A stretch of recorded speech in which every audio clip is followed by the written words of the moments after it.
சண்டைக்கோழி serial நாளைக்கான எபிசோடில் என்ன நடக்க போகுதுன்னு பார்க்கலாம் வாங்க. அதுக்கு முன்னாடி என்னுடைய சேனலை நீங்கள் சப்ஸ்கிரைப் பண்ணலைன்னா மறக்காமல் சப்ஸ்கிரைப் பண்ணிக்கோங்க. பக்கத்தில் இருக்கிற பெல் பட்டனையும் ப்ரெஸ் பண்ணிக்கோங்க. புலிமுருகன் கதவு முன்னாடி நின்றுட்டுருக்காரு. நான் யாரையுமே உள்ளே விட மாட்டேன் அப்படின்னு சொல்லி நின்றுட்டுருக்க. உள்ள கிருபா ஸ்டூல் மேலே அந்த துணியை கழுத்தில் போட்டுட்டு ரெடியாக நின்றுட்டுருப்பாங்க. என்ன இது, யாருமே கதவு திறக்கலை, பேசாமல் நாமளே போயிட்டு லைட்டை திறந்து விட்டுட்டு வந்துடலாமா அப்படின்லாம் யோசிக்கிறாங்க. ஆனால் அதுக்குள்ளே யாராச்சும் வந்துட்டாங்கன்னா நம்ம பிளான் எல்லாம் சொதப்பிடும். சரி அப்படியே நிற்போம் அப்படின்னு நின்றுட்டுருக்கேன். விஜய் ஒரு சேர் எடுத்துகிட்டு வந்து அந்த கதவு வந்து இடின்னு இடிக்கிறாங்க. இடிக்கும் போது கதவு வந்து ஓப்பன் ஆகிடுது. ஓரமாக நின்றுட்டு இருந்த புலிமுருகன் உள்ளே போய் விழும்போது வந்துட்டு அப்படியே போயிட்டு அந்த ஸ்டூல் கிட்ட வந்து விழுந்துருவார். ஸ்டூல் கிட்ட விழுந்த உடனே அந்த ஸ்டூல் வந்து போயிட்டு கீழே விழுந்துருது. உடனே அந்த துணியை வந்துட்டு கிருபாவோட கழுத்தை வந்து இருக்க பிடிக்குது. அப்படியே கிருபா வந்து துடிச்சிட்டு இருக்காங்க. விக்ரம் வந்து பார்க்குறாரு. ஓடி வந்து கிருபா வந்து தூக்கி பிடிச்சி அப்போ விஜய் ஒரு கத்தி எடுத்து அந்த துணியை வந்து அறுத்து விடுறாங்க. எப்படியோ வந்து கிருபாவை காப்பாற்றிடுவாங்க. அப்போது புலிமுருகன் வந்து யோசிக்கிறாங்க, தற்கொலை பண்ணிக்க போகிறேன் அப்படின்னு சொல்கிறவங்கள விட தற்கொலை பண்ணிக்கிறேன் அப்படின்னு நடிக்கிறவங்க தான் நிறைய பேர் செத்து போயிருக்காங்க. அந்த லிஸ்ட்டில் இந்த கிருபாவும் சேர்ந்துருப்பான், விக்ரம் மட்டும் வரலனா அப்படின்னு யோசிச்சுட்ருக்கேன்.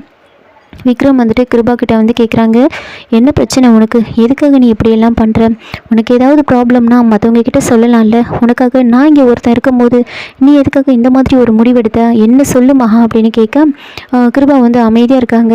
சொல்லு மகா, எந்த பிரச்சனையாக இருந்தாலும் சொல்லு, அதை நான் தீர்த்து வைக்கிறேன், உனக்காக நான் இருக்கேன் அப்படின்னு சொல்கிறாங்க. அப்போ தான் வந்து கிருபா சொல்கிறாங்க, நம்மளோட லவ் விஷயம் வந்து நம்ம வீட்டில் வந்து தெரிஞ்சிருச்சு, என்னோட அம்மா அப்பாவுக்கு தெரிஞ்சிருச்சு, அவங்க நம்மளோட காதலுக்கு வந்து எதிர்ப்பு தெரிவிக்கிறாங்க. கண்டிப்பாக அவங்க வந்து நம்ம ரெண்டு பேரையும் ஒன்று சேர்த்து வைக்க மாட்டாங்க, என்ன உங்ககிட்ட இருந்து பிரித்து கூட்டிகிட்டு போயிடுவாங்க, அதனால தான் நான் இப்படி ஒரு முடிவெடுத்தேன் அப்படின்னு சொல்கிறாங்க. நான் பண்ணது தப்பா அப்படின்லாம் கேட்க, அப்போ விக்ரம் வந்துட்டு உனக்கு அம்மா அப்பாலாம் இருக்காங்களா அப்படின்னு கேட்குறாங்க.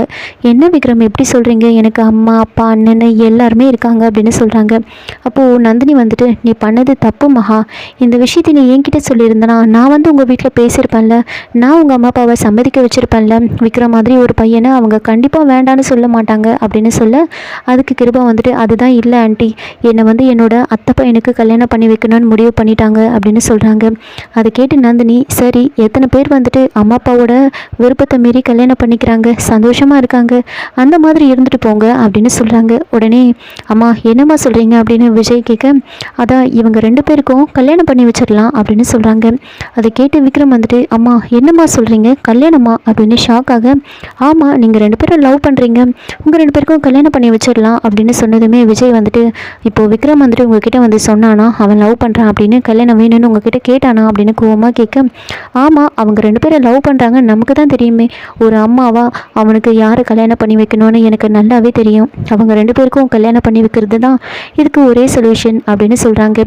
நாளைக்கே இந்த கல்யாணத்தை பண்ணணும் அப்படின்னு சொன்னதுமே விக்ரம் இன்னுமே ஷாக் ஆகுறாங்க. அப்போது விக்ரம் நீ என்னப்பா சொல்கிற அப்படின்லாம் வந்து விக்ரம் கிட்ட கேட்டுட்டு இருக்காங்க. அப்போ விஜய் வந்துட்டு எப்படியாவது இந்த கல்யாணத்தை நாளைக்கு நிறுத்திட்டா போதும், அதுக்கப்புறம் கண்டிப்பாக நடக்கவே நடக்காது அப்படின்னு யோசிச்சுக்கிட்டு விஜய் வந்துட்டு அம்மா நாளைக்கு நடத்தலான்னு சொல்கிறீங்க, சரி விக்ரமோட கல்யாணத்தை நாம் எப்படிலாம் நடத்தணும்னு வந்து பிளான் பண்ணியிருப்போம், ரொம்ப கிராண்டாக நடத்தணும், அது நாளைக்கே முடியுமா அப்படின்லாம் கேட்குறாங்க.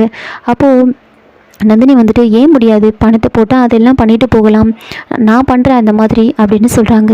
அப்போது விஜய் வந்துட்டு அது எப்படிம்மா முடியாதுமா அப்படின்னு சொல்லிட்டு இருக்க. உடனே புலிமுருகன் வந்துட்டு அக்கா விஜய் சொல்கிறதும் கரெக்டு தான், நாளைக்கே எல்லா ஏற்பாடும் பண்ண முடியாது, பேசாமல் நம்ம இப்படி பண்ணால் என்ன, விக்ரம்க்கும் மகாக்கும் ரிஜிஸ்டர்ட் மேரேஜ் பண்ணிட்டா என்ன அப்படின்னு சொன்னதுமே நந்தினி வந்துட்டு இது கூட நல்ல ஐடியாவாக தான் இருக்குது, ரிஜிஸ்டர்ட் மேரேஜ் மட்டும் பண்ணிட்டா அவங்க அம்மா அப்பா இல்லை யாராலையுமே பிரிக்க முடியாது, ரிஜிஸ்டர்ட் மேரேஜே பண்ணிடலாம், நீ என்னப்பா சொல்கிற விக்ரம் அப்படின்னு கேட்க, மகா ஒரு பக்கம் கண்டிப்பாக விக்ரம் இதுக்கெல்லாம் சம்மதிக்க மாட்டார் அப்படின்னு நினச்சிட்ருக்கேன்.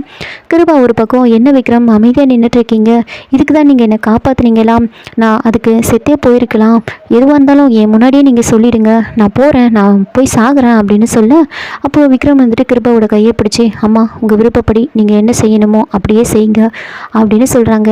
விக்ரம் சொல்லிவிட்டு அங்கேருந்து போயிடுவாங்க. அதுக்கப்புறமா விஜய் மகா எல்லாரும் வந்து நின்றுட்டுருப்பாங்க. இப்போ நந்தினி வந்துட்டு என்ன எல்லாரும் பார்த்துட்டு நின்றுட்டுருக்கீங்க, போங்க நாளைக்கு காலையில் கல்யாணம், அதுக்கு ரெடி ஆகணும்ல, போயிட்டு ரெஸ்ட் எடுங்க அப்படின்னு கிண்டல் பண்ணி சிரிச்சிட்ருக்காங்க. இனிமேல் உங்களால் எதுவுமே பண்ண முடியாது அப்படின்னு சொல்லிட்டுருக்காங்க. எல்லோரும் வந்து தனியாக போய் பேசிகிட்டு இருப்பாங்க.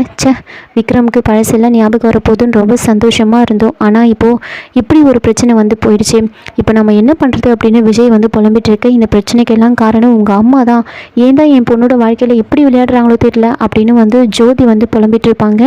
அப்போது விக்கி வந்துட்டு இதெல்லாம் சுத்த முட்டாள்தனம், எப்படியும் வந்து விக்ரம் சாருக்கு பழசெல்லாம் ஞாபகம் வந்துடும், அப்போது இது மகா இல்லைன்னு தெரியாமலா போக போகுது, அப்போ அந்த பொண்ணை பொய் சொல்லி ஏமாற்றி கல்யாணம் பண்ணிக்கிட்டேன் அப்படின்னு துரத்தி அடிச்சுட்டா போகுது அப்படின்னு சொல்கிறாங்க.